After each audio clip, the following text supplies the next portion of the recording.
হুমায়ুন কবিরের তীব্র হুঁশিয়ারি, নাম না করে কড়া ভাষায় আক্রমণ। হুমায়ুন কবির তিনার বক্তব্যে বললেন, বাংলার নতুন সরকারকে বলছি, আগুন নিয়ে খেলতে যাবেন না।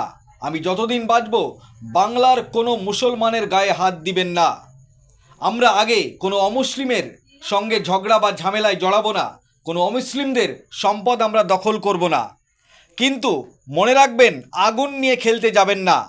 মুর্শিদাবাদে হুমায়ুন কবির যতদিন বেঁচে আছে বাবরি মসজিদ হবে এবং আগামী পঞ্চায়েত নির্বাচনে সিংহভাগ গ্রাম পঞ্চায়েত গণতান্ত্রিক পদ্ধতিতে আমরা দখল নেব।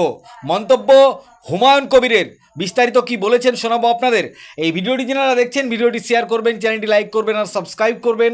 আই লাভ মাই ইন্ডিয়া, মেরা ভারত মহান। আপনারা দেখছেন আখেরিগঞ্জ নিউজ। কতদিন বাঁচবো এই মুর্শিদাবাদের বুকে?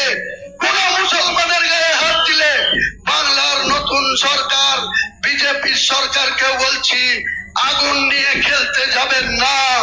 মুর্শিদাবাদে হুমায়ুন কবির যতক্ষণ বেঁচে আছে বাবরি মসজিদ হবে, এবং যতক্ষণ বেঁচে আছে আগামী পঞ্চায়েত নির্বাচন সিংহভাগ পঞ্চায়েত আন্তর্জাতিক উন্নয়ন পার্টি দখলে আসবে। আমি যতদিন বাঁচবো এই মুর্শিদাবাদের বুকে কোন মুসলমানের গায়ে হাত দিলে আমরা আগে কোন মুসলিমকে মারতে যাব না, আগে কোন মুসলিমের সম্পদ দখল করতে যাব না, আগে কোন মুসলিমের সঙ্গে ঝগড়া ঝামেলায় যাব না।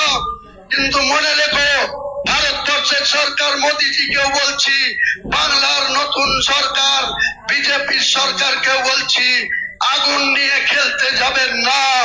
মুর্শিদাবাদে হুমায়ুন কবির যতক্ষণ বেঁচে আছে বাবরি মসজিদ হবে, এবং যতক্ষণ বেঁচে আছে